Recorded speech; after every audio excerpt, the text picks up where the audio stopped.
This segment brought to you by Arrowfield Stud, the brand worth its weight in gold.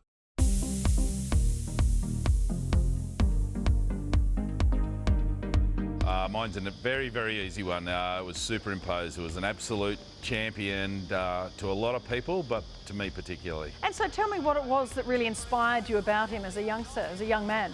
Well, I was not long out of school, and so it's a time of your life that shapes a lot of things, and I'd had a little bit of exposure to the racing industry before that, and I just really fell in love with his will to win, and he was a come-from-behind horse, and some of his Epsom and Doncaster wins were just outstanding, and you know, whether he's there winning over the Randwick Mile or fighting out a finish in a Melbourne Cup, he had a massive heart, and I loved him. Yeah, and there's a great story. You actually came to be able to hone him for part of his life, and also you rode him off the track.